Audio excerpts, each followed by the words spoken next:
Hello, it's Concord Wind. Excuse me. Yesterday morning, I got blood work done, and also yesterday morning, I talked to my psychiatrist, and she's ready to start me on Abilify. I got a call today from the nurse, the psychiatrist nurse, that my psychiatrist has put in the prescription for the Abilify tablets that I'll take a week before my injection date. And on my injection date is assuming that, I react okay to the Abilify tablets, which everybody's kind of assuming that I will. But assuming that I will, then I'll be able to take the Abilify injection. Also, I got my blood results back this morning. Everything was normal except my blood sugar, which was to be expected. It was to be expected. Everyone was expecting my blood sugar to be high, but it was so high. I'm pre-diabetic. Not quite diabetic, just pre-diabetic. So there's still hope that I can get this under control before becoming diabetic. And the best way to do that, ironically, and I'm not sure what the word would be, but it's very interesting because 2 calls in one day about 2 different things, and they're very related. Because switching to the Abilify from the Invega is what will regulate my blood sugar, because the Invega increases blood sugar, and so with the Abilify, my blood sugar will normalize after some time of being on the Abilify. Not only that, but I'm also taking the supplements. Remember the supplements? I took the video of the supplements. I'm not going to show them all again. I've already showed them once. But those supplements will help with regulating my blood sugar along with switching to the Abilify. And I also, I can show you this. I got a 12-pound bag of organic brown rice. So once I run out of the MREs, I'll start eating this brown rice with like ground beef and stuff. And as far as the MREs go, I'm not eating the desserts or the sugary drinks. I'm trying to avoid sugar. I'm giving the desserts and sugary drinks and stuff like that away to people in my neighborhood.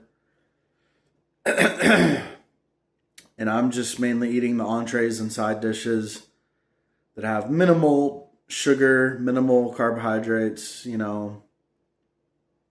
trying to avoid carbohydrates, trying to avoid sugar, trying to eat low calorie. And I'm also exercising. On days, like last night I went to the gym with my sister, and on days that I don't go to the gym, I'll work out at home. I've got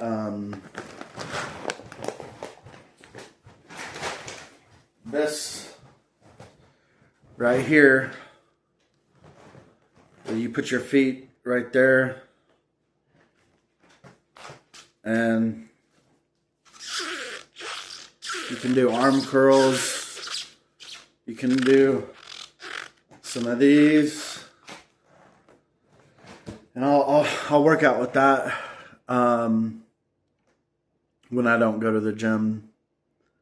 I'll work out at home. So I think, I'm gonna get my blood sugar under control, and the itching will stop. And it's really exciting, and I'm really looking forward to the future, I mean, this is really exciting. This is really good news.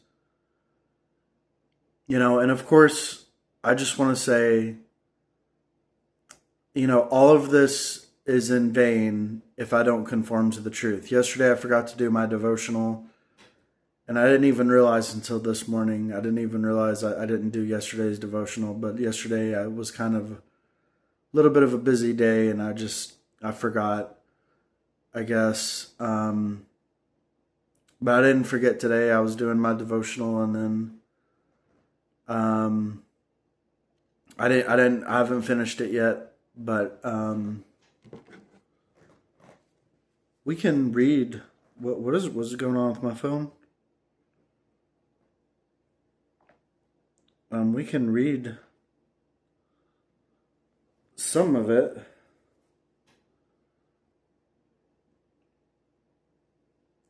Because it's in relation to conformity to the truth. As a believer in God, you should be loyal to none other than Him in all things, and be able to conform with Him, with His will in all things.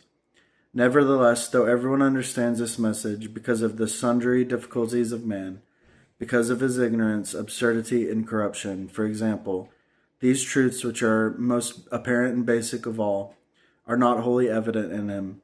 And so before your end becomes set in stone, I ought first to tell you a few things that are of the utmost importance to you. Before I continue, you should first understand this. The words I speak are truths directed at all mankind. They are not addressed only to a specific person or type of person. Therefore, you should concentrate on understanding my words from the standpoint of the truth, and must have an attitude of undivided attention and sincerity. Do not ignore a single word or truth that I speak, and do not treat all the words I speak lightly. In your lives I see that you have done much that is irrelevant to the truth, and so I expressly ask that you become servants of the truth, that you not be enslaved by wickedness and ugliness, and that you do not trample on the truth or defile any corner of the house of God. This is my admonition to you. Now I shall speak of the topic at hand. First, for the sake of your faith, you should seek the approval of God. This is to say, since you acknowledge that you are a member of the house of God, you ought then to bring peace of mind to God and satisfy Him in all things. You must, in other words, be principled in your actions and conform to the truth in them. If this is beyond you, then you shall be detested and rejected by God and spurned by every man. Once you have fallen into such a predicament, you cannot then be counted among the house of God, which is precisely what is meant by not being approved of by God. Secondly, you ought to know that God likes those who are honest. In essence, God is faithful, and so His words can always be trusted. His actions, furthermore, are faultless and unquestionable, which is why God likes those who are absolutely honest with Him.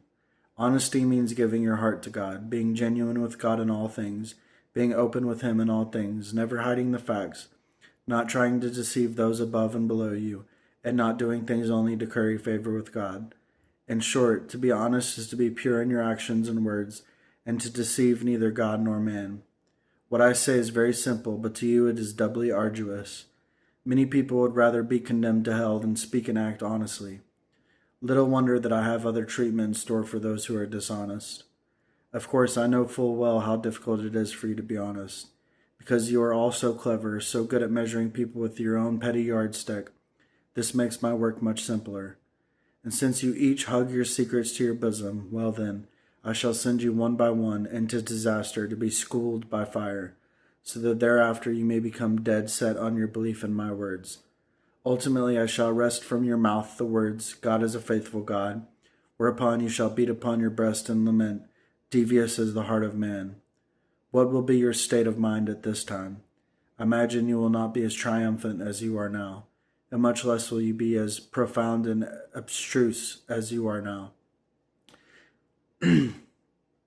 So honesty, conformity to the truth, loyalty to God, these are some things. And to be counted as a member of the house of God, you don't necessarily have to be a member of the house of God to be counted as a member of the house of God.